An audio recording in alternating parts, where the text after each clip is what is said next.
கிறிஸ்துவுக்குள் பிரியமான குர்லா மெதடிஸ்ட் தமிழ் திருச்சபை அங்கத்தினர்களே, ஆண்டவராகிய இயேசு கிறிஸ்துவின் இனிய நாமத்திலே வாழ்த்தி வரவேற்கின்றேன். ஆவியோடும் உண்மையோடும் பரிசுத்தத்தோடும் அவரை ஆராதிக்க ஆயத்தப்படுவோம். ஆராதனைக்கு ஆரம்பமாக யாவரும் கண்களை மூடி தலைகளை தாழ்த்தி இறைவனை நோக்கி பார்ப்போம். ஜெபம் செய்வோம்.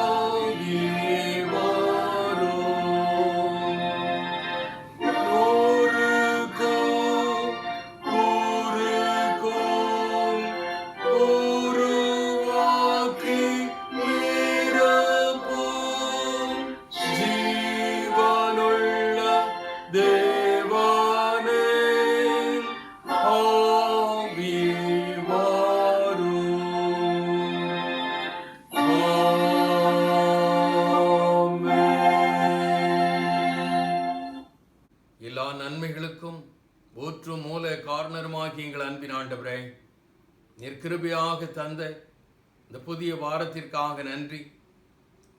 புதிய வாரத்திலே துவக்க நாளிலே உம்மை ஆராதிக்கத்தக்கதாக ஆண்டவரே நீர் தந்த வாய்ப்பிற்காக நன்றி. இந்த ஆராதனையின் துவக்கம் முதல் முடிய பரியந்தம் நீர் எங்களோடு இருக்க வேண்டுமாறு, உம்முடைய பிரசன்னம் எங்களோடு இருக்க வேண்டுமாறு, உம்முடைய ஆளுகை எங்களோடு இருக்க வேண்டுமாறு கெஞ்சி மன்றாடி இந்த ஆராதனை முழுவதுமாக உம்முடைய கரத்தில் உம்முடைய ஆளுகைக்குள் ஒப்பு கொடுத்து ஜெபிக்கிறோம். பொறுப்பேற்றுக்கொள்ளும், உம்முடைய நாமத்தை மகிமைப்படுத்தும். அருமை இரட்சகர் இயேசு கிறிஸ்துவின் மூலம் ஜெபம் கேளும் எங்கள் அன்பின் ஆண்டவரே, ஆமீன். ஆராதனைக்கு ஆரம்பமாக யாவரும் சேர்ந்து எழுந்து நின்று கிறிஸ்து சபை பாமாலைகளில் 347வது பாடல், தெய்வ ஆட்டுக்குட்டியே லோகத்தாரின் மீட்பரே, உம்மால் மீட்கப்பட்ட நான் தேவரீர்க்கு அடியான், நீர் என் கோட்டை தஞ்சமாம், ஆர் என் வாழ்வை நீக்கலாம் என்ற பாடலை யாவரும் சேர்ந்து எழுந்து பாடுவோம். கிறிஸ்து சபை பாமாலைகளில் 347வது பாடல்.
அந்த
மாறி மாறி வாசிக்கும்படியாக தெரிந்து கொள்ளப்பட்ட சங்கீதம் 120.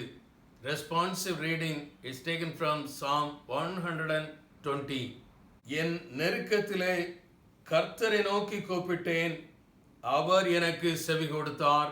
கர்த்தாவே, பொய் உதடுகளுக்கும் கபட நாவுக்கும் என் ஆத்துமாவை தப்புவியும். கபட நாவே, உனக்கு என்ன கிடைக்கும்?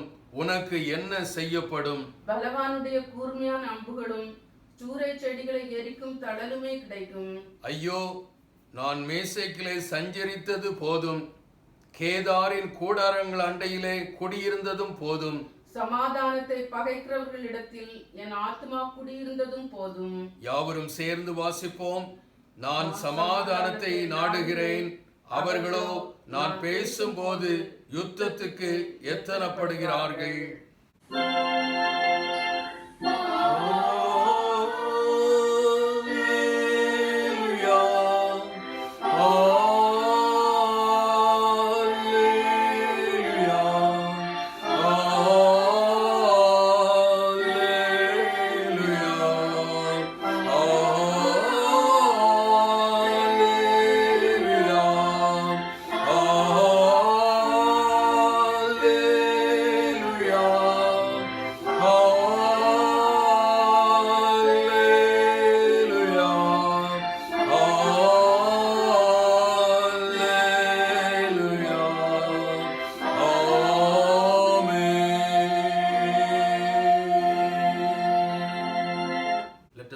Confess our faith through Apostle Creed. அப்போஸ்தல விசுவாச பிரமாணத்தை அறிக்கை செய்வதன் மூலமாக நம்முடைய விசுவாசத்தை நாம் உறுதி செய்வோம். வானத்தையும் பூமியையும் படைத்த சர்வவல்லமையுள்ள பிதாவாகிய தேவனை விசுவாசிக்கிறேன். அவருடைய ஒரே குமாரனாகிய நம்முடைய நாதர் இயேசு கிறிஸ்துவை விசுவாசிக்கிறேன். அவர் பரிசுத்த ஆவியினாலே கன்னி மரியாள் இடத்தில் உற்பவித்து பொந்து பிலாத்துவின் காலத்தில் பாடுபட்டு சிலுவையில் அறையுண்டு மரித்து அடக்கமணப்பட்டு பாதாளத்தில் இறங்கினார். 3ஆம் நாள் மரித்தோன்று எழுந்தருளினார். பரலோகத்துக்கு ஏறி சர்வ வல்லமையுள்ள பிதாவாகிய தேவனுடைய வலமாசில் வீற்றிருக்கிறார். அவ்விடத்திலிருந்து உயிரோரையும் மரித்தோரையும் நியாயம் தீர்க்க வருவார். பரிசுத்த ஆவியை விசுவாசிக்கிறேன். பொதுவாயிருக்கிற பரிசுத்த சபையும் பரிசுத்தவானுடைய ஐக்கியமும் பாவ மன்னிப்பும் சரீர உயிர்த்தெழுதலும் நித்திய ஜீவனும் உண்டென்று விசுவாசிக்கிறேன். ஆமேன். பிதாவுக்கும் குமாரனுக்கும் பரிசுத்த ஆவிக்கும் மகிமை உண்டாவதாக. ஆதியிலும் இப்பொழுதும் எப்பொழுதுமான சதா காலங்களிலும் மகிமை உண்டாவதாக.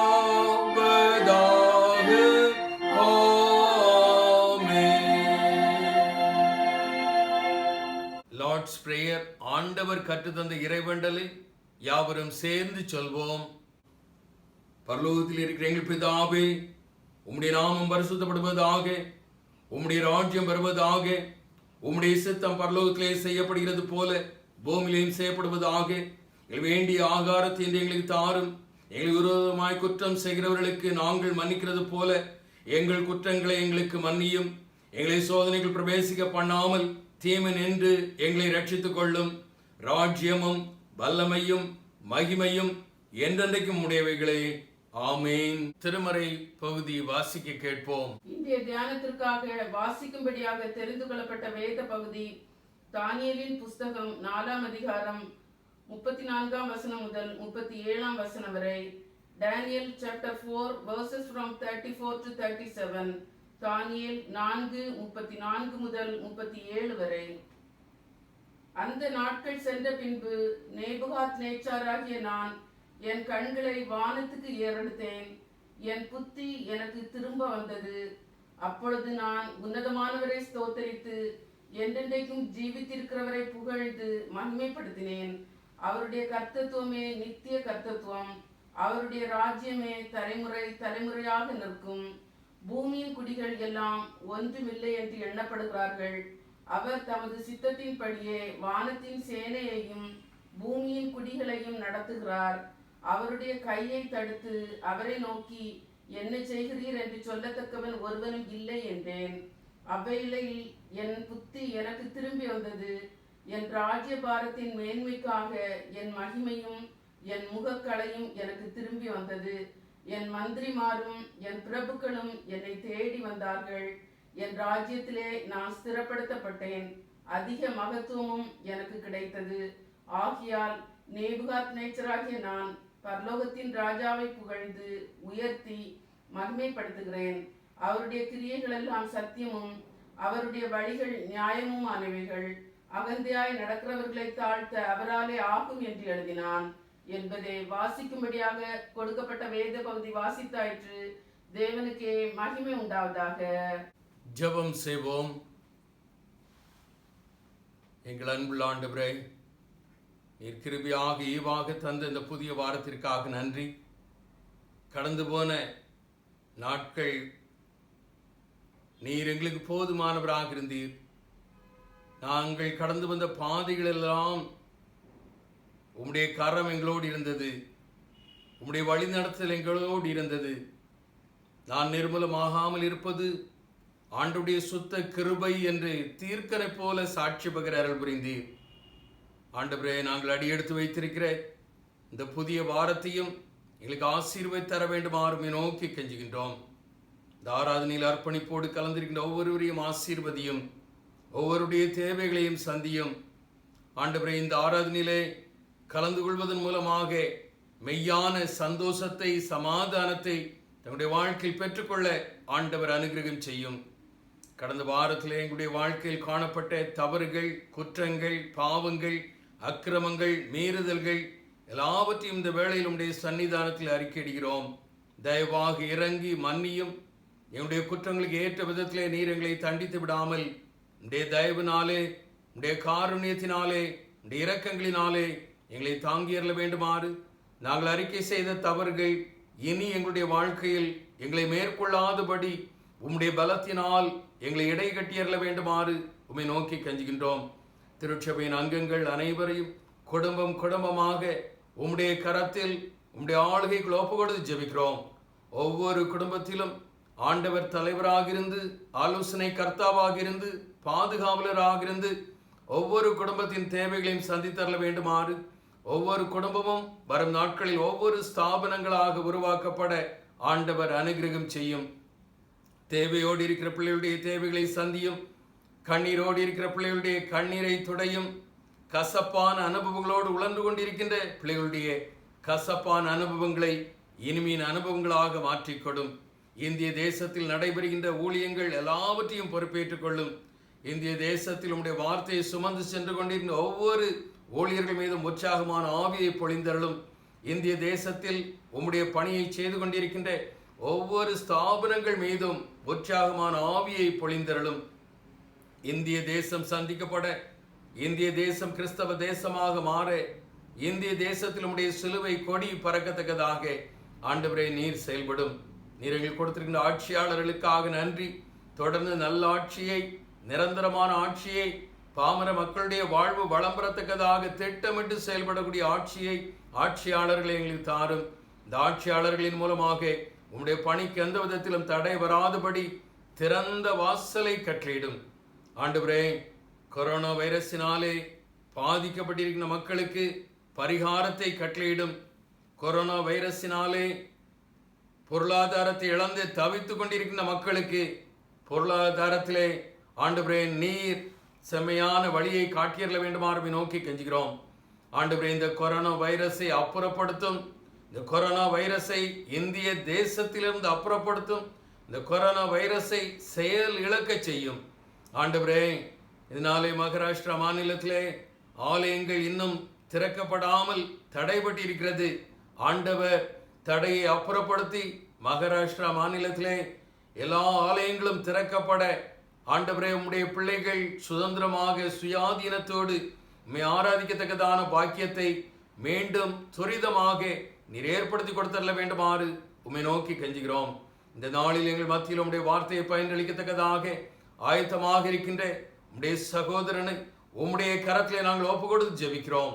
அவர்கள் மூலமாக நீர் என்னோடு எங்களோடு இடைபட வேண்டுமாறு, பேச வேண்டுமாறு மெய்யாகும் நம்முடைய மெல்லிய துணியை நாங்கள் கேட்டவர்களாக, பரம மன்னாவை உட்கொண்டவர்களாக, எங்களுடைய வாழ்க்கையுடைய பாதப்படியிலே அர்ப்பணித்தவர்களாக, சந்தோஷத்தோடு சமாதானத்தோடு உலகத்துக்குள்ளே கடந்து செல்லத்தக்கதாக ஆண்டவரே நீர் செயல்படும் ஆராதனையை மீண்டும் உம்முடைய கரத்தில் உம்முடைய ஆளுகைக்குள் ஒப்பு கொடுத்து ஜெபிக்கிறோம். பொறுப்பேற்றுக் கொள்ளும்.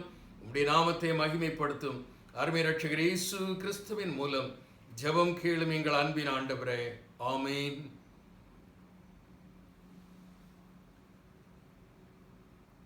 அறிவிப்புகள்.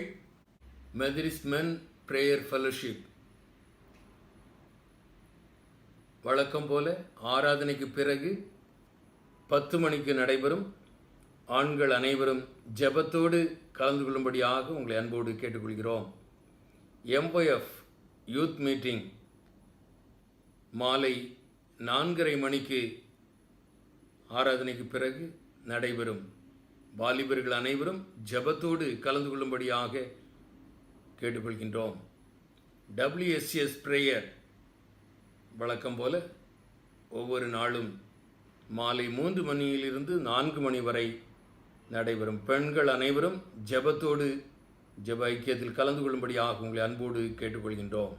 இந்த வாரத்திலே தங்களுடைய பிறந்த தினத்தை, திருமண நாளை நினைவு கூற இருக்கிற நம்முடைய திருச்சபையின் பிள்ளைகளுடைய பெயர்களை வாசிக்கின்றேன். 20ஆம் தேதி மிஸ் அக்ஷா ஞான ராபின்சன், 24ஆம் தேதி மிஸ்ஸஸ் ஷோபா ஜீவா.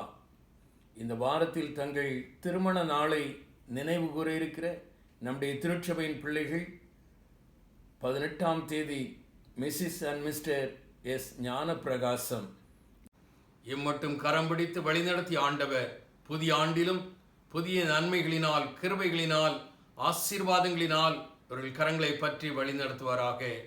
புதிய ஆண்டில் அடியெடுத்து வைக்க ஆயத்தப்பட்டு கொண்டிருக்கின்ற அருமையான பிள்ளைகளுக்காக கண்களை மூடி தலைகளை தாழ்த்தி இறைவனை நோக்கி பார்ப்போம். ஜெபம் செய்வோம். எங்கள் அன்புள்ள ஆண்டவரே, எங்கள் காலங்கள் உம்முடைய கரத்தில் இருக்கிறது. எங்கள் திருச்சபையின் பிள்ளைகளுடைய வாழ்க்கையில் நீர் காலத்தை நீட்டி கொடுப்பதற்காக நன்றி. புதிய ஆண்டில் அடியெடுத்து வைக்க ஆயத்தப்பட்டு கொண்டிருக்கின்ற பிள்ளைகளுடைய ஆயத்தங்களை ஆசீர்வதித்துக் கொடும்.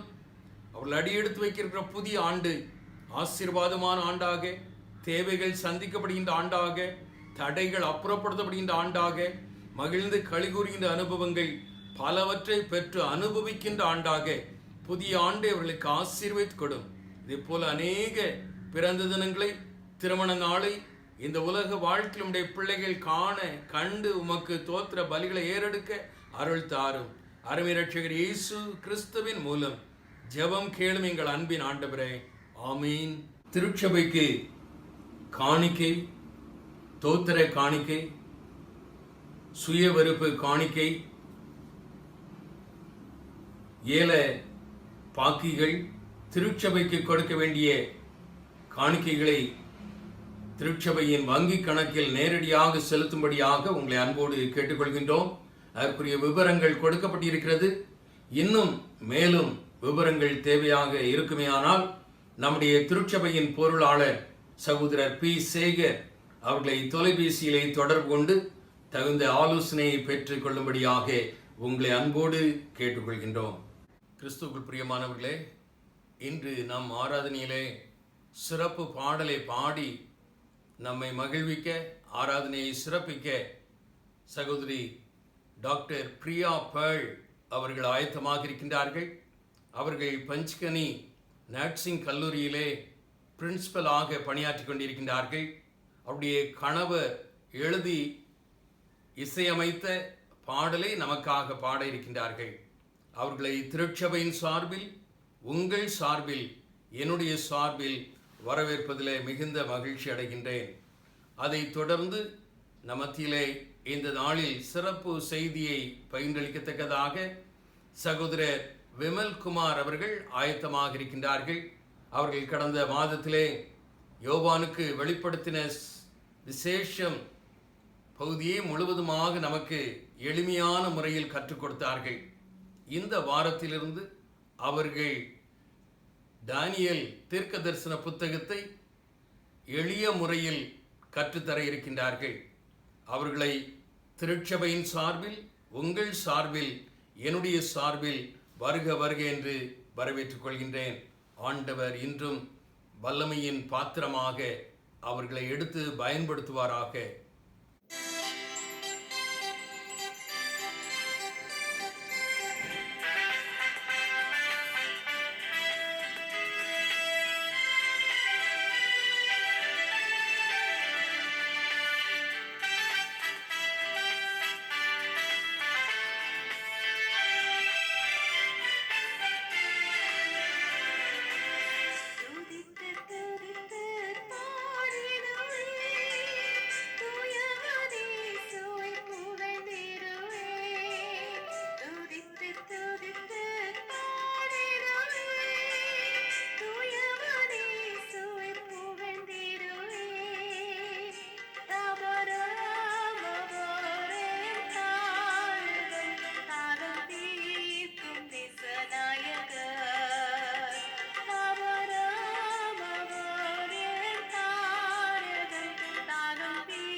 கண்களை மூடி தலைகளை தாழ்த்தி ஜெபிப்போம்.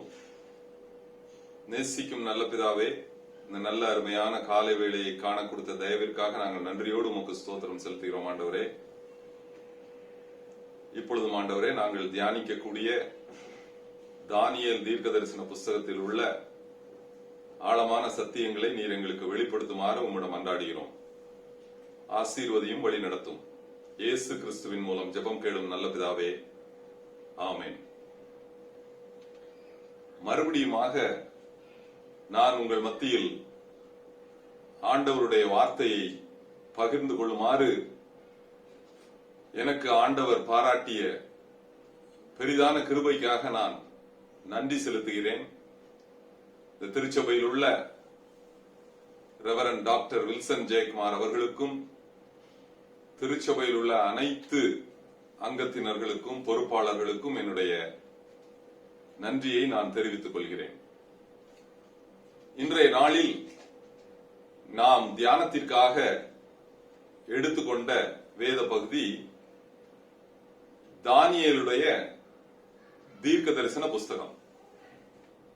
ஆண்டவருக்கு சித்தமானால் இந்த புஸ்தகம் முழுவதையும் நாம் 2 பகுதியாக நாம் சிந்திக்க இருக்கின்றோம். அதில் முதலாவது பகுதியை இன்று நாம் சிந்திப்போம்.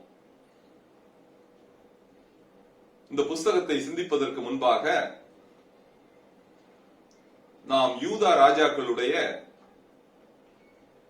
சரித்திரத்தை தெரிந்து கொள்வது மிகவும் அவசியம்.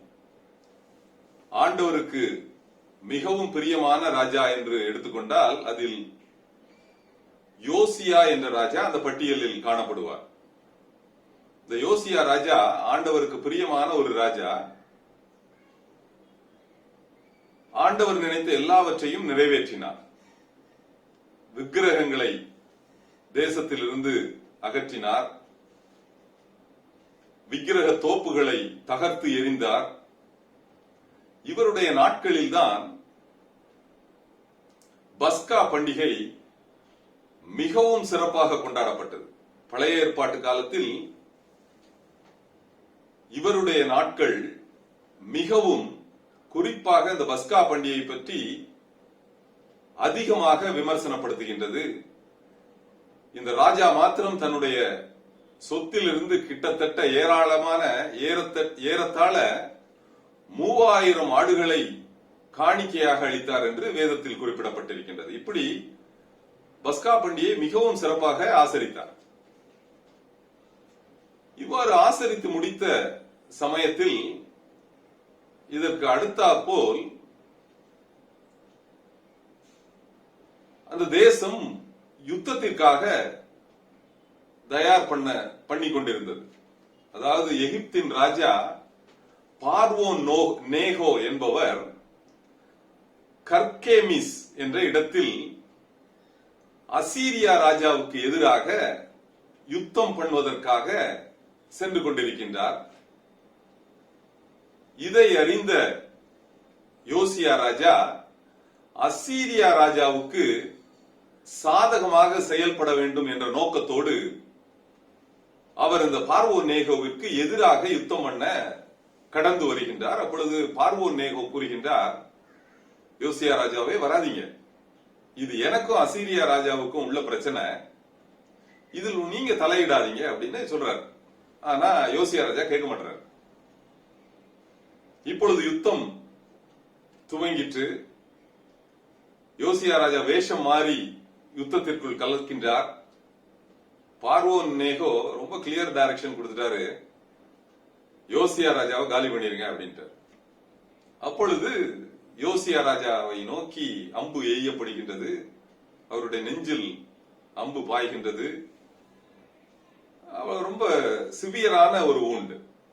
அவர் இனிமேல் உயிர் தப்ப மாட்டார் என்ற நிலை வந்தவுடன் அவர் சொல்றாரு, யோசியா ராஜா சொல்றாரு, என்னை 2ஆம் ரதத்திற்கு மாற்றி விடுங்கள், எருசலேமுக்கு கொண்டு செல்லுங்கள் என்று கூறிவிடுகின்றார். எருசலேமுக்கு எடுத்து செல்றாங்க. அங்கு அவர் இறந்து விடுகின்றார். இப்பொழுது யோசியா ராஜாவின் அந்த பதவிக்கு அவருடைய பையன் யோவாகாஸ் பதவி அமர்த்தப்படுகின்றார். இப்போ இந்த நேகோ வர்றாரு. அவர் அந்த பழி உணர்ச்சியோடு அவர் என்ன பண்றாரு, யோவாகாச ராஜாவை இருக்க விட மாட்டார். இந்த யோவாகாச அகற்றி அவனுடைய அண்ணன் எலியாக்கீம் என்ற ராஜாவை யோயாக்கீம் என்று பெயர் மாற்றி அந்த ராஜாவென்று அபிஷேகம் பண்ணிவிட்டு சென்று விடுகின்றார். இந்த நாட்களில் இப்பொழுது அசீரியா ராஜ்யம் கை மாறுகின்றது. The kingdom of Assyria was conquered by the kingdom of Babylon. இப்பொழுது பாபிலோன் ராஜ்யத்தை நேபுகாத் நேச்சார் அரசாண்டு கொண்டிருக்கின்றார். அவர் இஸ்ரவேல் தேசத்துக்கு விரோதமாக யுத்தம் செய்ய வருகின்றார். அப்பொழுது யோயாக்கீமை பார்க்கிறாரு. யோயாக்கீம் பப்பட் கிங் ஆஃப் ஈஜிப்ட்.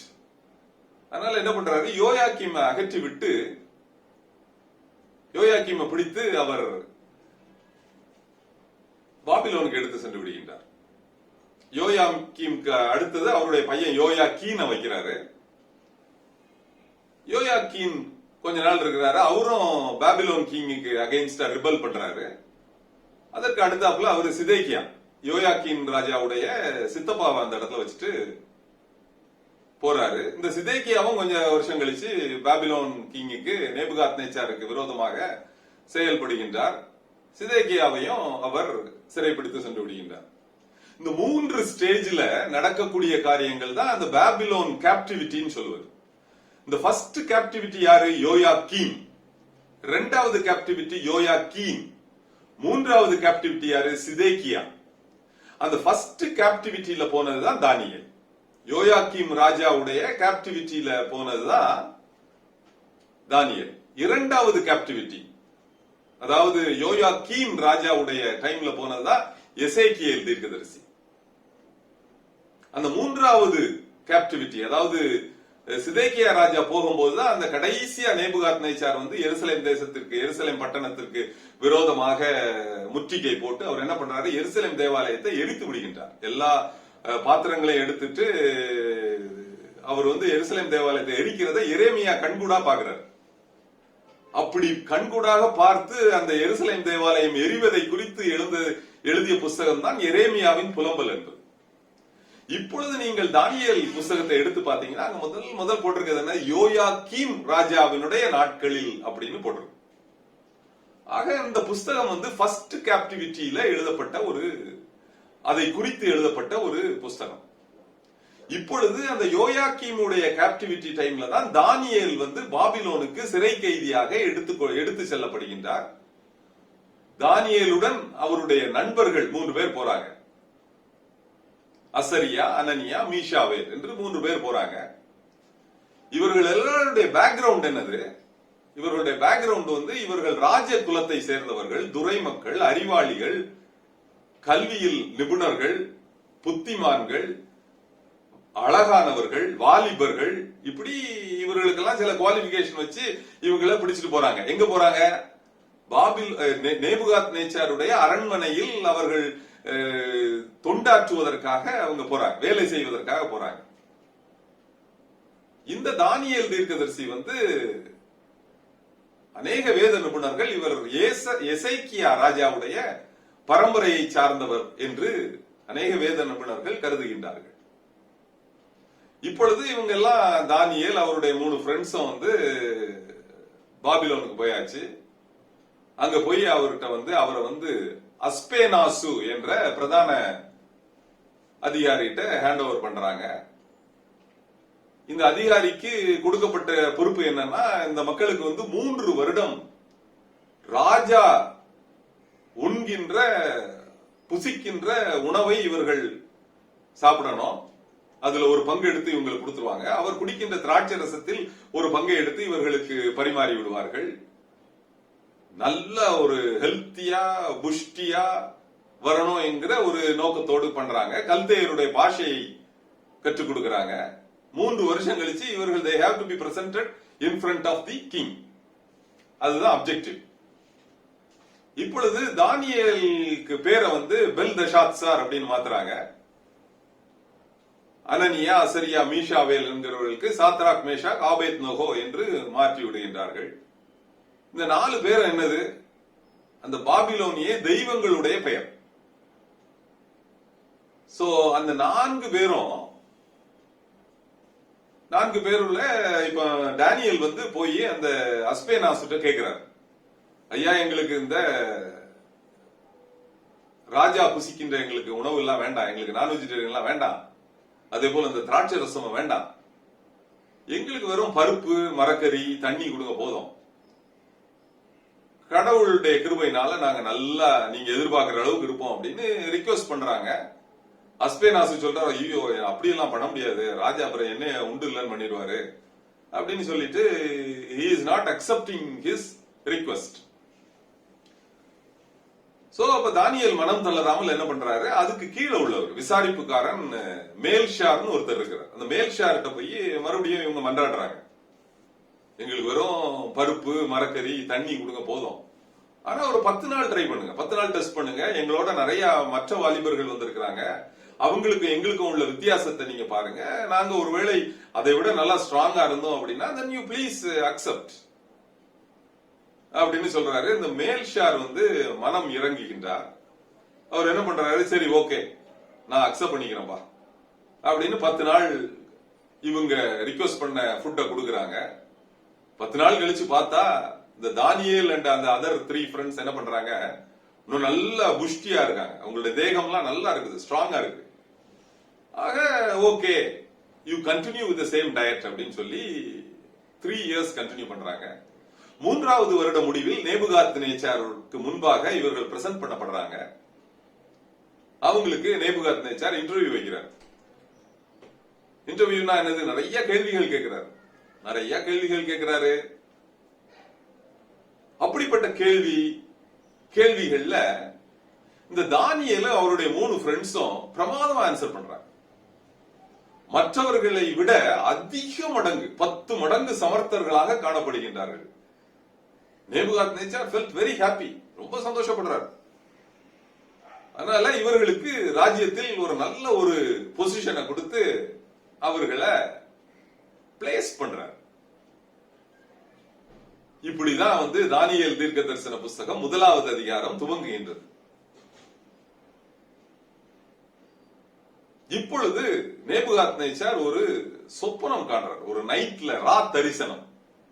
இந்த சொப்பனத்தை கண்டு அவர் தூக்கம் கலைந்து விடுகின்றது, அவருடைய ஆவி கலங்குகின்றது, ரொம்ப டிஸ்டர்ப் ஆயிடுறார். உடனே என்ன பண்றாரு, தூக்கத்துல இருந்து எழுந்திருச்சு அந்த பாபிலோன் தேசத்தில் உள்ள எல்லா ஜோசியரையும் சூனியக்காரரையும் சாஸ்திரிகளையும் கல்தேயரையும் வரவழைக்கிறார். எல்லாரையும் உடனே வர சொல்லு அப்படின்னு சொல்லி கூப்பிடுறாரு. இப்படி கூப்பிட்டு அவங்க கிட்ட என்ன சொல்றாரு, நான் ஒரு சொப்பனம் கண்டப்பா, அந்த சொப்பனத்தையும் நீங்க சொல்லணும், அந்த சொப்பனத்தை விடுவிக்கவும் செய்யணும், அந்த சொப்பனத்தினுடைய அர்த்தத்தையும் சொல்லணும். ஒருவேளை இதை நீங்க சொல்லலன்னா உங்களை நான் துண்டு துண்டாக வெட்டி போடுவேன், உங்களுடைய வீடுகள் எருக்களங்களாக மாற்றி போடப்படும் அப்படின்னு சொல்றாரு. இப்போ அந்த சாஸ்திரிகள் ஜோசியர்களுக்கு எல்லாம் என்ன பண்ணன்னு தெரியல, எவ்வளவோ சொல்றாங்க நேபுகாத்நேச்சார்ட்ட, ராஜா நீங்க சொப்பனத்தை சொல்லுங்க, நாங்க அதுக்கு அதை விடுவிக்கிறோம், ஆனா நீங்க சொப்பனத்தையே சொல்லாம எங்களை இவ்வளவு டைட் பண்றீங்களே அப்படின்னு சொல்றாங்க. எவ்வளவு ரிக்வெஸ்ட் பண்றாங்க. ராஜா சொல்றாரு, இல்லப்பா நான் எடுத்த டிசிஷன் தான், இதை நீங்கள் ஒருவேளை விடுவிக்கவில்லை என்றால், நீங்கள் இந்த சொப்பனத்தையே சொல்லலன்னா அவ்வளவுதான், மை டிசிஷன் இஸ் ஃபைனல், யாராலையும் சொல்ல முடியாது. இப்பொழுது இந்த மக்கள் எல்லாத்தையும் கொலை செய்வதற்கு ஆர்டர் பிறப்பிக்கிறார். அப்பொழுது தலையாரிகளின் அதிபதியாகிய ஆரியோகு இந்த டேனியல் குரூப்ட போறாரு. டேனியல் குரூப்ட போய் போறாரு. என்னப்பா என்னன்னு கேக்குறாரு டேனியல். அப்ப அவர் சொல்றாரு, எல்லாம் ராஜா உங்களை எல்லாம் கொலை செய்யறதுக்கு கட்டளை பிறப்பித்துட்டாரு, அதனால நான் வந்திருக்கிறேன் உங்களை கொலை செய்வதற்கு அப்படி என்று அவர் சொல்லும் போது டேனியல் என்ன சொல்றாரு, கொஞ்சம் டைம் கொடு, நீ ஒரு நாள் நைட் டைம் கொடுப்பா, என்ன பிரச்சனை, இப்படி ராஜாவுடைய சொப்பனம் கண்டிருக்கிறாரு, அத நம்ம சொப்பனத்தையும் சொல்லணும், அதை விடுவிக்கணும், இதுதான இஷ்யூ, இன்னைக்கு ஒரு நாள் நைட் கொடு அப்படின்னு இந்த தலையாரிகளின் அதிபதியாகி ஆரியோ கிட்ட வாய்தா வாங்கிக்கிறார். ஜோமன்றார், பரலோகத்தின் தேவனிடம் விண்ணப்பம் பண்ணுகின்றார்கள், மன்றாடுகின்றார். அன்று தானியேலுக்கு இரவில் அந்த தரிசனத்தை ஆண்டவர் காண்பித்து கொடுத்து அதை வெளிப்படுத்தவும் செய்கின்றார். அவ்வளவுதான். தாவீது டேனியல் ஆண்டவரை போற்றி துதிக்கின்றார். வல்லமையான தேவனே, நீ ஒருவரே பெரியவர் என்று ஆண்டவரை மகிமைப்படுத்தி அடுத்த நாள் காலையில இந்த ஆரியோ கிட்ட சொல்றார், நேரா என்னை நீ நேபுகாத்நேச்சார்ட்ட எடுத்துட்டு போப்பா, நான் எல்லாத்தையும் நான் சொல்லிடுறேன், ஏன்னா நேற்று நைட் எனக்கு ஆண்டவர் அதை வெளிப்படுத்தி விட்டார் அப்படின்ட்டு நேரா நேபுகாத் நேச்சர்ட்ட போறாரு. நேபுகாத் நேச்சாரை பார்த்து சொல்றாரு, நான் யூதாவிலிருந்து, யூதா தேசத்திலிருந்து வந்த ஒரு சிறை கைதி, ஆண்டவருடைய நான் தான் டேனியல், ஆண்டவர் இப்படி வெளிப்படுத்தி இருக்கிறாரு அப்படின்னு சொன்னோன்னே he was quite comfortable. நேபுகாத் நேச்சார் ஓகே ஃபைன் சொல்லுவா அப்படின்னு சொல்றாரு. இப்பொழுது டேனியல் இந்த சொப்பனத்தை முதல்ல ஃபர்ஸ்ட் எக்ஸ்பிளைன் பண்றார். நீ என்ன சொப்பனத்தை கண்ட அப்படிங்கறத அவரு டெமான்ஸ்ட்ரேட் பண்றார். ராஜாவே, நீ ஒரு பெரிய சிலையை பாத்தீங்க, பிரம்மாண்டமான சிலை, பயங்கரமான சிலை, பிரகாசமான சிலை. அந்த சிலை பொன்னினால், அந்த நீங்க பார்த்த சிலை 5 பகுதியா பாக்குறீங்க. இது ரொம்ப முக்கியமான இது. ஏன்னா this is more related to the eschatological events and more related to the book of Revelation. நாம் கடந்த முறை வெளிப்படுத்தின விசேஷத்தில் பார்த்த அநேக காரியங்கள் இதிலிருந்து உங்களுக்கு ஈஸியா நீங்க அண்டர்ஸ்டாண்ட் பண்ணிக்கலாம். ஒரு சிலையை பார்க்கிறாரு, பிரம்மாண்டமான சிலை, பிரகாசமான சிலை. இந்த சிலையில் 5 பகுதிகள் காணப்படுகின்றது. முதல் பகுதி தலை. அந்த தலையானது பொன்னினால் ஆகப்பட்டது அப்படின்னு சொல்றார். தலை. இரண்டாவது, மார்பும் புயமும் வெள்ளியினால் உருவானது அப்படின்னு அடுத்த பகுதியை சொல்றார். மார்பும் புயமும்.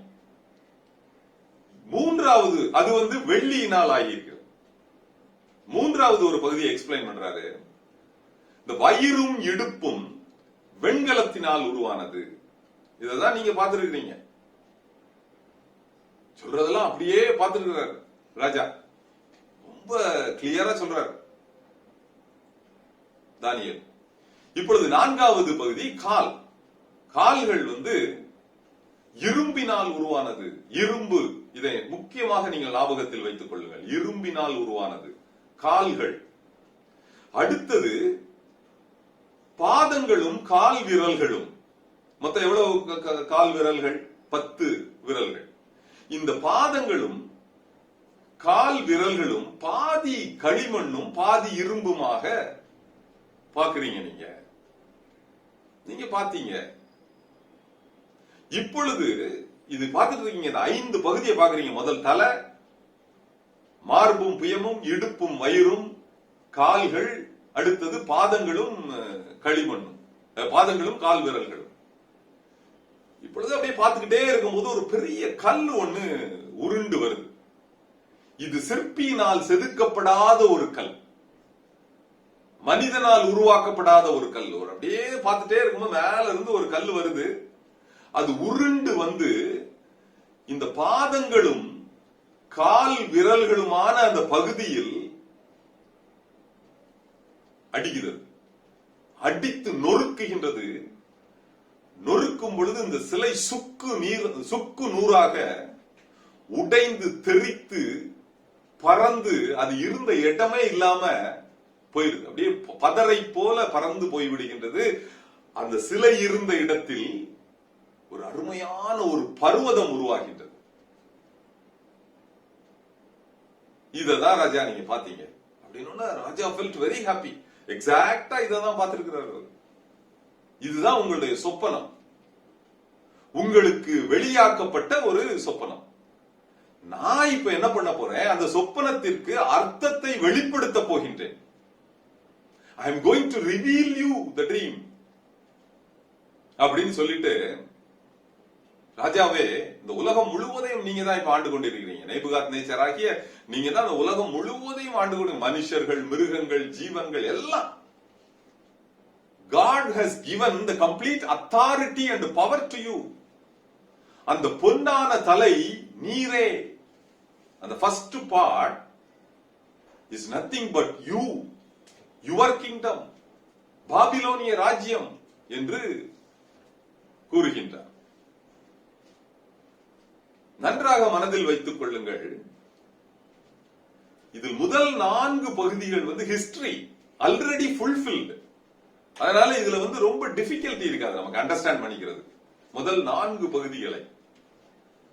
அப்ப அந்த மொமெண்ட் டேனியல் என்ன சொல்றாரு, நீங்க தான் அந்த ராஜா, பாபிலோன் ராஜான்னு சொன்ன அடுத்த நிமிஷம் நமக்கு அடுத்த கிங்டம் என்னங்கிறது ஆட்டோமேட்டிக்கா புரிஞ்சிடும். ஏன்னா it has been fulfilled in the history. இப்ப 2வது ராஜ்யத்தை பத்தி சொல்றாரு. 2வது நீங்க பார்த்த அந்த வெள்ளி இருக்கு பாருங்க, அந்த மார்பும் புயமும் இருக்கு பாருங்க, இது ஒரு கீழ்த்தரமான ராஜ்யம். இந்த கீழ்த்தரமான ராஜ்யம்னா என்னது? எந்த ராஜ்யம்? பாபிலோன்ங்கிறது ராஜ்யம் என்னங்கிறது ஈராக், இன்னைக்கு உள்ள ஈராக். இந்த பாபிலோன் ராஜ்யத்துக்கு அடுத்ததா என்ன வந்தது? மீடோ பெர்ஷியா. பெர்ஷியானா என்னது? ஈரான், இன்னைக்கு உள்ள ஈரான். சரித்திரத்தின்படியும் இப்படி ஈராக்கு அடுத்தது பாபிலோன் ராஜ்யத்துக்கு அடுத்தது பெர்ஷியா தான் வந்தது. அதுதான் சொல்றேன், இந்த வெள்ளியாக நீங்க பார்த்த அந்த ராஜ்யம் இருக்கு பாருங்க, அது கீழ்த்தரமான ஒரு ராஜ்யம், அது தோன்றும். 3வது ஒரு ராஜ்யம் பாத்தீங்க, அது பூமியை எல்லாம் ஆண்டு கொள்ளக்கூடிய ஒரு ராஜ்யம், கிரீக். அப்ப பெர்ஷியாக்கு அடுத்தது என்ன வந்தது? கிரேக்க ராஜ்யம் தான் இந்த உலகத்துல எழும்புச்சு. அதான் சொல்றாரு, 3வது நீங்க பார்த்த ராஜ்யம் வந்து பூமியை எல்லாம் ஆண்டு கொள்ளக்கூடிய ஒரு பவர்ஃபுல் கிங்டம். இப்பொழுது 4வது ஒரு ராஜ்யத்தை பாத்தீங்க பாருங்க, இரும்பினால் ஆனது, கால்கள் இரும்பினால் ஆனது, ரொம்ப ஸ்ட்ராங். அது இரும்பு என்னது? ரொம்ப ஸ்ட்ராங்கா இருக்கும்ல, எல்லாவற்றையும் தகர்த்து நொறுக்கி எரிந்து போடும். அதுதான் அந்த இரும்புனுடைய பவர். அப்ப 4வது ராஜ்யம் என்னது ராஜ்யம் வந்தது இந்த உலகத்துல? ரோம ராஜ்யம். இது நம்ம எல்லாருக்கும் தெரிந்ததுதான். இந்த முதல் 4 ராஜ்யம் உலகம் முழுவதையும் ஒன்றன் பின் ஒன்றாக ஆண்டு வந்தது. முதல்ல பாபிலோன், அடுத்தது பெர்ஷியா, அதுக்கு அடுத்தது கிரீக், அடுத்தது ரோம். இந்த 4 பகுதிகள் ஏற்கனவே இந்த உலகம் அல்லது நாம் சரித்திரத்தில் இதை நிறைவேற்ற கண்டோம். இப்ப 5வது ராஜ்யத்தை பத்தி என்ன சொன்னாரு? பாதங்களும் எப்படி இருந்தது? இரும்பும் களிமண்ணும். பாதி இரும்பும் பாதி களிமண்ணும். ரொம்ப முக்கியமா அண்டர்ஸ்டாண்ட் பண்ணணும். இந்த 5வது பகுதி, இந்த 5வது ராஜ்யம் உருவாகும் போது அங்க வசனம் என்ன சொல்லுது? கல்லு எங்க இருந்து வந்தது? அந்த கல்லு வந்து இந்த 5வது ராஜ்யத்தை தான் அடிச்சு உடைச்சது. அடிச்சு உடைக்கும் போது என்னாச்சு? The whole statue got demolished. It went into ashes. இந்த 5வது ராஜ்யம் இன்னும் இந்த உலகத்தில் உருவாக்கப்படவில்லை. அப்படி ரோம சாம்ராஜ்யத்துக்கு அடுத்து உலகத்தை முழுவதும் ஆண்ட ஒரு ராஜ்யம் சரித்திரத்தில் இல்லை. அது இனிமேல் உருவாகக்கூடிய ஒரு ராஜ்யம், the future kingdom. அந்த ஃபியூச்சர் கிங்டம்னா யாரு? வெளிப்படுத்தும் விசேஷத்துல நாம் தெளிவா பார்த்தோம். the kingdom of antichrist, அந்தி கிறிஸ்துவின் ராஜ்யம். ஆனா இங்கே அந்த பகுதியில் என்ன போட்டிருக்குது? பாதி இரும்பு பாதி களிமண். So that means Rome has got a major role to play in the kingdom of Antichrist. அதை நாம் புரிந்து கொள்ள வேண்டும். அடுத்ததாக அப்ப அந்த களிமண் என்னது? பாதாளத்திலிருந்து ஏறி வருகிற மிருகம்னு பார்த்தோம். வெளிப்படுத்தும் விசேஷத்துல 17வது அதிகாரத்துல பாதாளத்திலிருந்து ஏறி வருகிற மிருகம். இது ஏசாமி எப்படி சொல்றாரு? லூக்கா 17வது அதிகாரத்துல என்ன சொல்றாரு?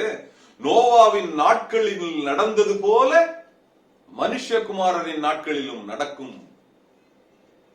அப்ப என்ன பண்ணாங்க? ஜனங்கள் புசித்து குடித்து பெண் கொண்டு பெண் கொடுத்தார்கள். இது ஒருவேளை ஆங்கில வேதாகமத்தில் இந்த டேனியல் சாப்டர் 2 verse 43 எடுத்து பாத்தீங்கன்னா, they will mingle with the seed of men அப்படின்னு போட்டிருக்கும். ரொம்ப பிளண்டா போட்டிருக்கும். அப்படின்னா என்ன அர்த்தம்? ஆதியாகமம் 6ஆம் அதிகாரத்தில் என்ன நடந்தது?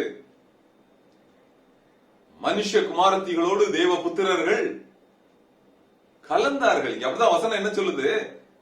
அவர்கள் சம்பந்தம் கலப்பார்கள். இந்த இரும்பும் களிமண்ணும் சம்பந்தம் கலப்பார்கள். ஒருவருக்கொருவர் ஆனால் ஒட்டி கொள்ள மாட்டார்கள். They will mingle with each other but they will not cleave. இந்த உலகமானது அந்தி கிறிஸ்துவின் நாட்களில் அசுத்த ஆவிகளின் domination will be there. Many will be possessed by evil spirit. The evil spirit will have a dominant role during that period. அதான் சொல்றாரு. They will mingle with the seed of men. பாதி இரும்பு பாதி களிமண்ணு. அந்த இரும்புனா என்னது? Rome has got a major role to play in the kingdom of Antichrist. இதுதான் சொல்றாரு. அப்படிப்பட்ட நாட்களில் ஆண்டவர் என்ன பண்ணுவாரு?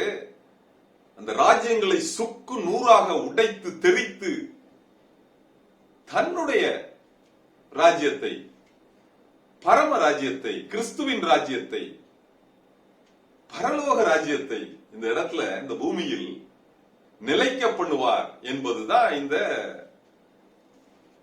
நேபுகாத் நேச்சாருடைய சொப்பனத்தினுடைய அர்த்தம். அதுதான் சொல்றாரு டேனியல். இந்த சொப்பனம் நடக்கும் ராஜா, இப்படிதான் ஆண்டவர் உங்களுக்கு வெளிப்படுத்தி இருக்கிறாரு. பிற்காலத்துல கடைசி நாட்களில் நடக்கக்கூடிய காரியங்களை உங்களுக்கு வெளிப்படுத்தி இருக்காரு. ராஜாவுக்கு ஒரே சந்தோஷம். He felt very happy. உடனே அவ்வளவுதான், டேனியலை அப்லிஃப்ட் பண்றாரு, ப்ரொமோட் பண்றாரு, பயங்கர பவர் கொடுக்கிறாரு, அத்தாரிட்டி கொடுக்கிறாரு. இப்படி Daniel is becoming more and more famous. ஆனா நமக்கு நம்ம என்ன தெரிஞ்சுக்கணும் இதுல இருந்து? 4 கிங்டம் ஆல்ரெடி முடிஞ்சு போன கிங்டம். 5th கிங்டம் தான் future kingdom, kingdom of antichrist. இது ஒண்ணுதான் இருக்குது. So that means we are closer to the end. இதை நாம் மனதில் கொள்ள வேண்டும். இப்படி இந்த 2வது அதிகாரத்தை நாம் பார்க்கின்றோம். இப்பொழுது இந்த நேபுகாத் நேச்சார் 60 முழம் உயரம் உள்ள ஒரு பொற்சிலையை பண்றாரு. 10 முழம் அகலம் உள்ள ஒரு சிலை. தூரா என்னும் சமபூமியில் இதை இன்ஸ்டால் பண்றாரு. இன்ஸ்டால் பண்ணிட்டு என்ன சொல்றாரு? இந்த தேசத்தில் உள்ள எல்லா அதிகாரிகளும், எல்லா ஜனங்களும், எல்லா பாஷைக்காரரும், எல்லா ஜாதிகளும் நான் நிறுத்தின இந்த சிலைய பணிந்து கொள்ள வரணும். நான் பிரதிஷ்டை பண்ண போறேன். அப்பொழுது எல்லாரும் விழுந்து பணியணும். அது ஒருத்தன் கூட ரெஃப்யூஸ் பண்ணக்கூடாது, டினை பண்ணக்கூடாது அப்படின்னு ஒரு ஆர்டர் போடுறாரு. ஆர்டர் போட்டாச்சு, மக்கள் எல்லாம் வந்தாச்சு, சிலை பிரதிஷ்டை பண்ண போறாங்க. நாகசுரம், எக்காலம், கிண்ணரம் அப்படின்னு மேள தாளங்களோடு, கீத வாத்தியங்களோடு பெரிய ஃபெஸ்டிவலா அத கொண்டாடுறாங்க. அப்போ சொல்றாங்க, எப்போ இந்த மியூசிக்க நீங்க கேக்குறீங்களோ அப்போ எல்லாம் தாள விழுந்து அந்த சிலையை பணிஞ்சுக்கணும் அப்படின்னு சொல்றாங்க. மியூசிக் போட்டாச்சு, கீத வாத்தியங்கள் வாசிக்கிறாங்க, எல்லா மக்களும் பணிந்து கொள்கின்றார்கள். ஆனால் 3 பேர் பணிந்து கொள்ளவில்லை. யார் அது? அனனியா, அசரியா, மீஷாவேல். நான் சாத்ராக், மேஷாக், ஆபேத்நேகோ என்ற பெயரை நான் கூறுவதை நான் தவிர்க்கின்றேன். அது ஒரு அந்நிய தெய்வங்களுடைய பெயர். ஆக தானியேலுடைய நண்பர் அனனியா, அசரியா, மீஷாவேல் இந்த 3 பேரும் என்ன பண்றாங்க? பணிந்து கொள்ளல. இது ஒரு பெரிய கம்ப்ளைண்டா நேபுகாத் நேச்சார்கிட்ட போய் சொல்றாங்க. அப்போ நேபுகாத் நேச்சாருக்கு ரொம்ப கோவம் வந்தது. கூப்பிட்டு அந்த 3 பேரையும் அப்படின்னு சொல்லி அந்த 3 பேரை கூப்பிட்டு வர்றாங்க. அப்படி கூப்பிட்டு வரும்போது என்ன பண்றாங்க? கேக்குறாரு, ராஜா கேக்குறாரு, நான் இப்படி மேல தாளங்கள், கீத வாத்தியங்கள்லாம் வாசிக்கும் போது நீங்க நான் நிறுத்தின அந்த சிலையை பணியலையா அப்படின்னு கேக்குறாரு. ரொம்ப தெளிவா சொல்றாங்க, ஆமா ராஜா, நாங்க பணியல, அப்படி பணியவும் முடியாது, அப்படி பணிவதற்கு எதிர்பார்க்காதீங்க. நாங்கள் ஜீவனுள்ள தேவனை ஆராதிக்கின்றவர்கள், பரலோகத்தின் தேவனை ஆராதிக்கின்றவர்கள். இப்படி ஏதோ ஒரு சிலையை நிறுத்திக்கிட்டு அதை விழுந்து குனிந்து பணிந்து தொழுது கொள் அப்படின்னா அதெல்லாம் பண்ண முடியாது ராஜா அப்படின்னு ரொம்ப பிராங்கா சொல்லிடுறாங்க. ராஜாவுக்கு இன்னும் கோவம் வந்துருது. எப்பா, இருந்தாலும் கடைசி சான்ஸ் கொடுக்குறேன், மறுபடியும் நான் கீத வாத்தியங்களை வாசிக்க சொல்றேன். இப்பொழுது நீங்கள் தொழுது நீங்கள் விழுந்து பணிந்து கொள்ளலன்னா உங்களை தூக்கி அக்கினி சூளையில போட்டுருவேன் அப்படிங்கிறாங்க. இவங்க 3 பேர் ரொம்ப கிளியர், அதை பத்தி எங்களுக்கு கவலை இல்ல ராஜா, நாங்கள் ஆராதிக்கின்ற தேவன் ஜீவனுள்ள தேவன், அவர் எங்களை விடுவிப்பார், இதுக்கு அடுத்ததா சொல்றாங்க பாருங்க, அதுதான் வந்து ஹைட் ஆஃப் ஃபெய்த்ங்கிறது. எங்களை விடுவியாமற் போனாலும் நாங்கள் விழுந்து பணிந்து கொள்ள மாட்டோம். அதப்போ நோ வே, நோ சான்ஸ். இதுதான் ஹைட் ஆஃப் ஃபெய்த்ங்கிறது. ஒருவேளை அநேக கஷ்டங்கள், நஷ்டங்கள், துன்பங்கள், தொல்லைகள் வரும் நமக்கு. அதுல இருந்து விடுவிச்சாதான் ஆண்டவர்னு நாம அந்த மாதிரி ஒரு லைஃப் ஸ்டைல லீட் பண்ண முடியாது. கிறிஸ்தவம் என்பது எப்படி என்றாலும் வாழக்கூடிய ஒரு வாழ்க்கை அல்ல. இப்படித்தான் வாழ வேண்டும் என்று வரையறுக்கப்பட்ட ஒரு religion. We have guided principles. ரொம்ப தெளிவா சொல்றாங்க. ராஜா வந்து லாஸ்ட் சான்ஸ் கொடுக்கிறாரு, இவங்க இது பண்ணல, அக்னி சூளையில போடுங்க அப்படின்ட்டு ராணுவத்தில் உள்ள பலசாலிகளை கூப்பிட்டு வந்து தூக்கி போட சொல்லிடுறாரு. 7 மடங்கு அக்னி சூளையை இன்னும் அதிகமா சூடு பண்ண சொல்றாரு. பயங்கரமா சூடு பண்றாங்க. சூடு பண்ணி இவங்களை தூக்கி போடுறதுக்கு அவங்களை கட்டி கொண்டு போய் போடுறான் பாருங்க. போட்டவன் செத்து போயிட்டான். அந்த அளவுக்கு ஹீட், 7 டைம்ஸ். ஆனால் இந்த மக்கள் போட்ட 3 பேர் பாத்தீங்கன்னா உள்ள ராஜா பாத்துக்கிட்டே இருக்கிறாரு, அக்னியில உலா வந்துகிட்டு இருக்கிறாங்க. அப்ப உலா வந்துட்டு 4வது ஒரு ஆளை வேற பாக்குறாங்க. அப்படி 4வது ஒரு மனிதன் வந்து தேவபுத்திரனை போல, தேவதூதனை போல இருப்பதை ராஜா பாக்குறாரு. அரண்டு போயிடுறாரு. அரண்டு போன உடனே என்ன பண்றாரு, பா ஏதோ அங்க வந்து அவங்களுக்கு ஒண்ணுமே ஆகலப்பா, யாரோ ஒருத்தங்க அவளை சேவ் பண்ணிருக்காங்க, அவங்களை கூப்பிடு, வெளியே கூப்பிடு அப்படிங்கிறாரு. இப்பொழுது அந்த 3 பேரும் வெளியே வர்றாங்க. அவர்களுடைய டிரெஸ் ஒரு சின்ன எரிந்து போகல, கருகி போகல. அவங்கள்ட்ட அக்னி மனம் காணப்படவில்லை. அவர்கள் முடி கருகி போகவில்லை. அவன் எப்படி போனானோ அப்படியே வெளியே வர்றான்.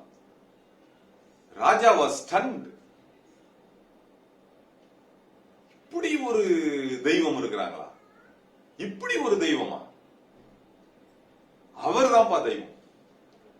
இவர்கள் ஆராதிக்கின்ற பரலோகத்தின் தேவன், தேவாதி தேவன், யூதர்களின் தேவன் தான் தேவன். வேற யாரும் தேவனே கிடையாது. இதை யாராவது இன்னும் அவர்களுக்கு விரோதமாக யாராவது செயல்பட்டீங்கன்னா உங்களை தான் நான் துண்டு துண்டா வெட்டி போடுவேன். உங்களுடைய வீடுகளை எருக்களமாக்கி போடுவேன். இதே மாதிரிதான்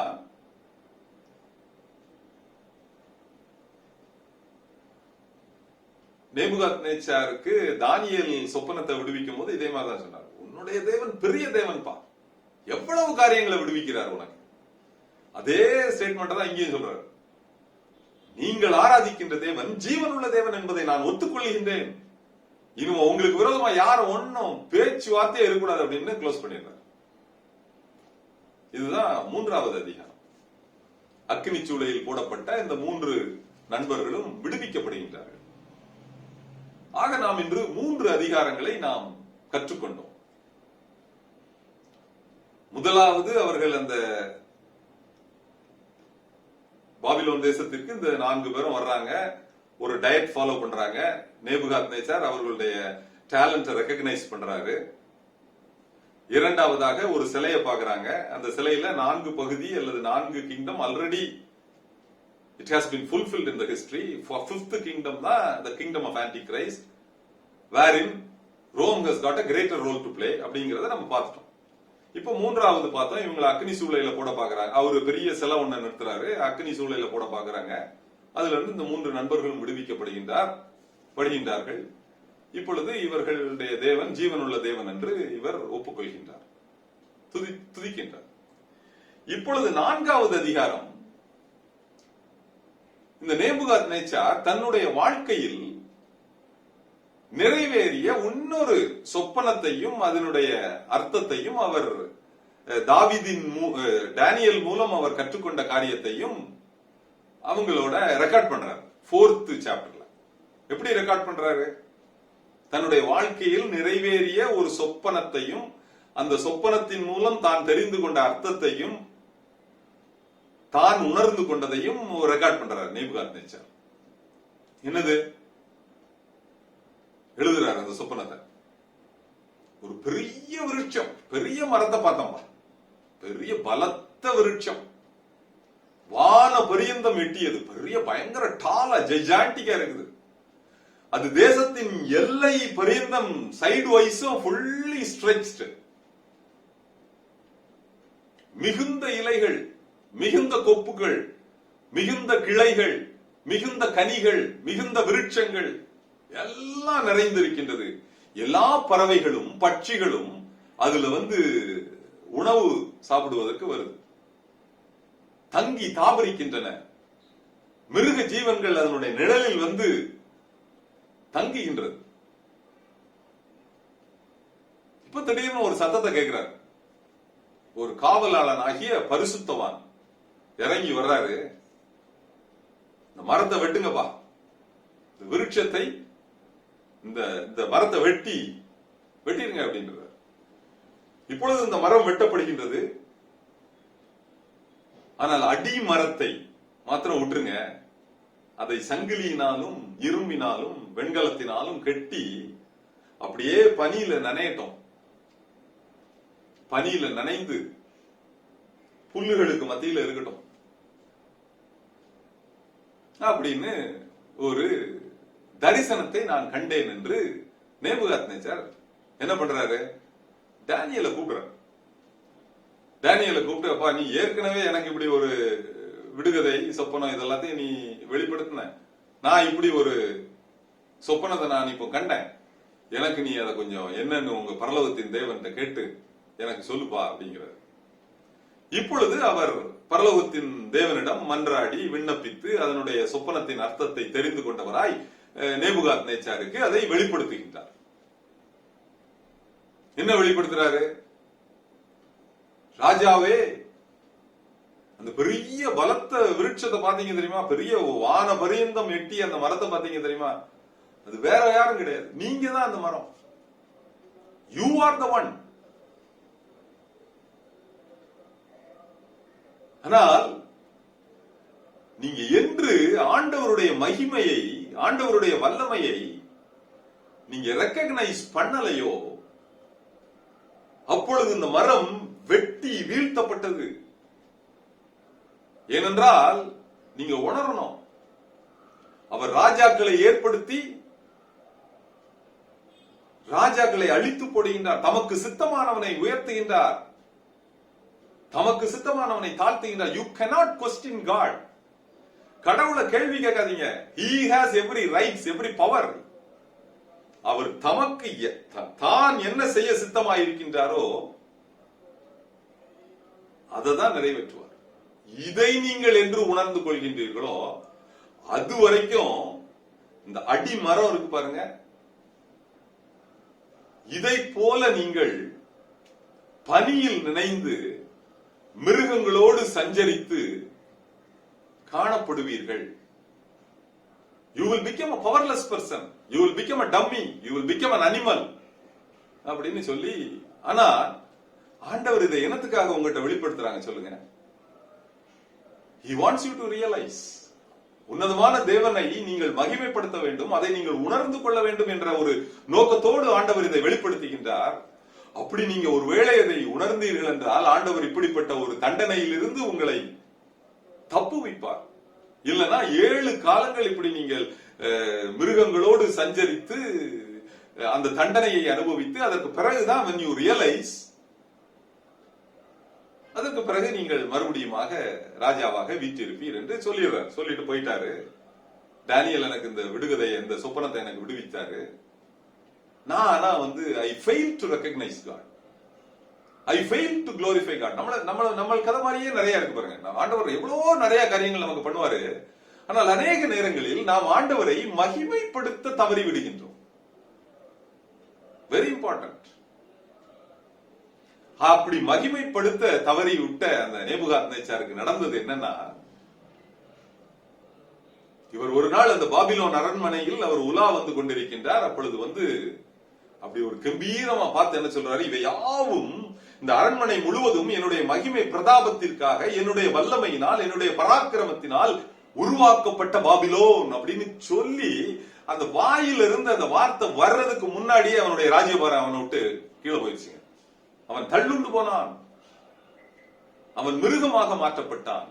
மாடுகளோடு புல்லை மேய்ந்தான். அவனுடைய தலை இறகுகளின் கழுகுகளின் இறகுகள் போல மாறிவிட்டது. அவனுடைய நகங்கள் பட்சியின் நகங்களாக மாறியது. இப்படிப்பட்ட ஒரு சூழ்நிலைக்கு 7 காலங்கள் தள்ளப்படுகின்றான்.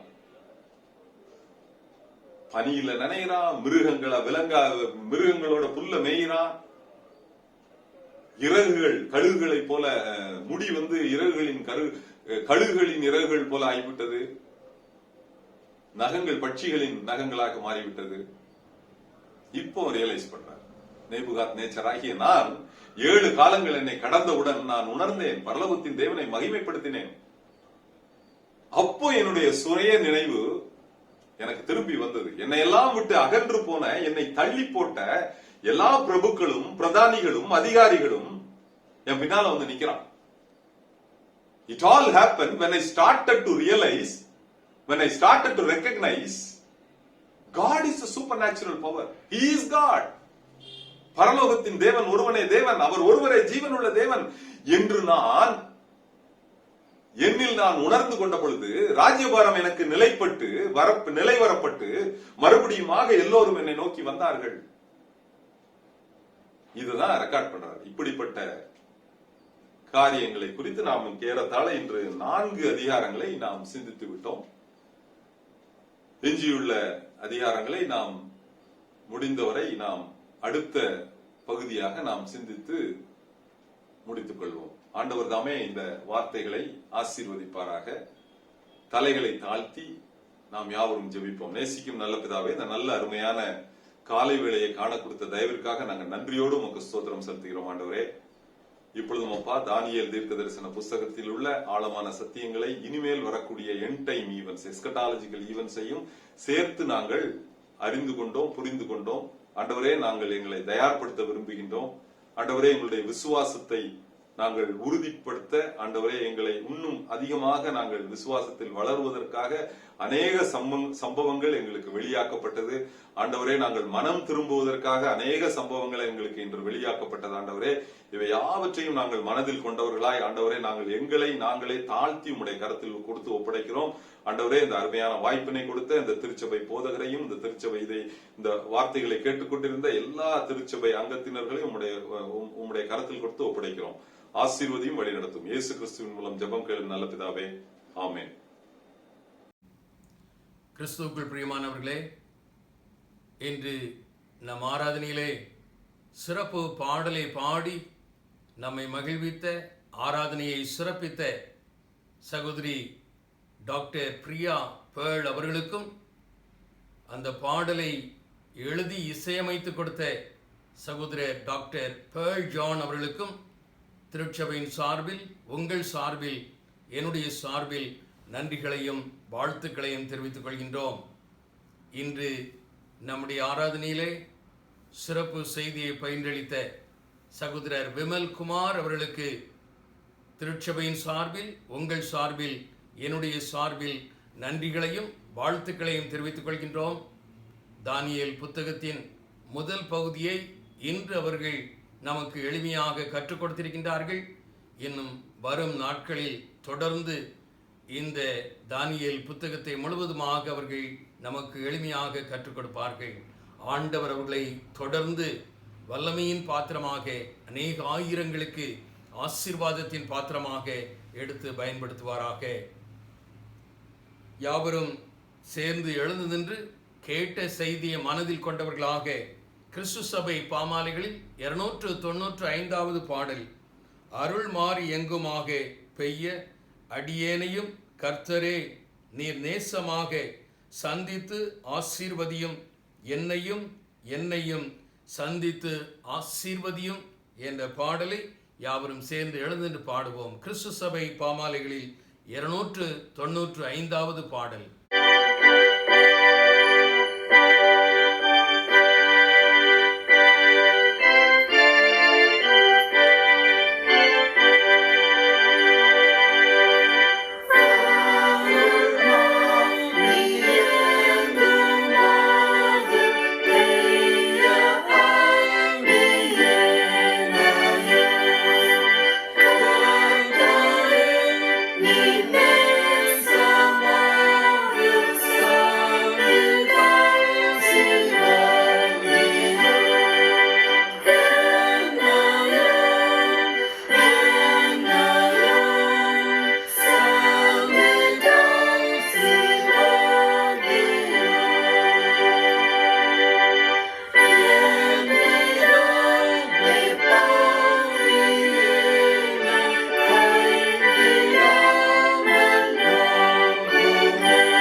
ஜெபம் செய்வோம்.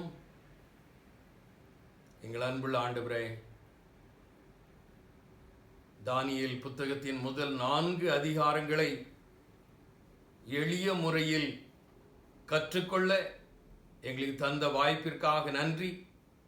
சகோதரர் விமல்குமார் அவர்களை நீர் வல்லமையின் பாத்திரமாக பயன்படுத்தி வருவதற்காக நன்றி ஆண்டவரே. ஆண்டவரே, நாங்கள் கேட்டவர்களாக மாத்திரம் இங்கிருந்து உலகத்துக்குள்ளே கடந்து சென்று விடாதபடி கேட்ட சத்தியத்திற்கு எங்களுடைய செவியை சாய்த்தவர்களாக, எங்களுடைய வாழ்க்கை அர்ப்பணித்தவர்களாக, சந்தோஷத்தோடு சமாதானத்தோடு உலகத்துக்குள்ளே கடந்து செல்லத்தக்கதாக உடைய ஞானத்தை எங்களுக்கு தாரும். இந்த வாரம் முழுவதும் நீர் எங்களோடு இருந்து செயல்படுவதை நாங்கள் அனுபவித்து தோத்திர பலிகளை ஏறெடுக்க அருள் தாரும். எங்கள் ஒவ்வொருவரையும் உம்முடைய கரத்தில் உம்முடைய ஆளுகைக்குள் ஒப்பு கொடுத்து ஜெபிக்கிறோம். ஆசீர்வதியும், ஆசீர்வாதத்தின் பாத்திரங்களாக எடுத்து பயன்படுத்தும். அருமை இரட்சகர் இயேசு கிறிஸ்துவின் மூலம் ஜெபம் கேளும் எங்கள் அன்பின் ஆண்டவரே. ஆமீன்.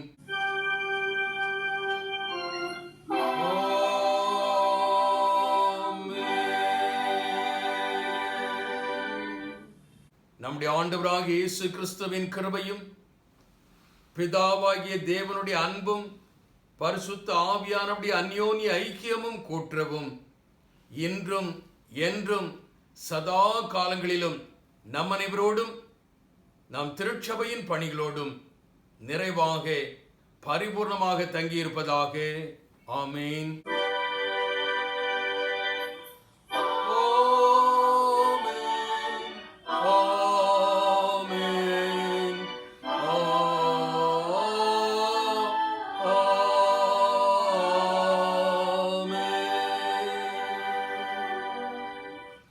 யாவரும் சேர்ந்து சொல்வோம். என் ஆத்துமாவே கர்த்தரை தோத்திரி, என் முழு உள்ளமே அவருடைய பரிசுத்த நாமத்தை தோத்திரி. என் ஆத்துமாவே கர்த்தரை தோத்திரி, கர்த்தர் செய்த சகல உபகாரங்களை மறவாதே. ஆமீன்.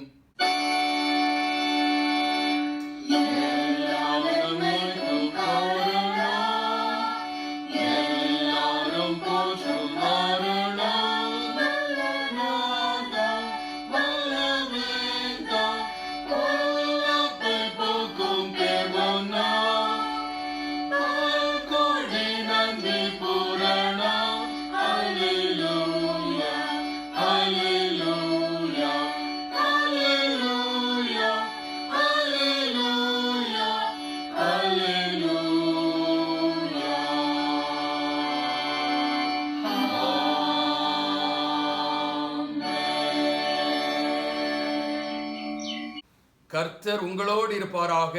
அவர் தமது ஆவியோடும் இருப்பாராக. சமாதானத்தோட போய் வர கடவோம். கர்த்தருடைய நாமத்தினாலே. ஆமீன்.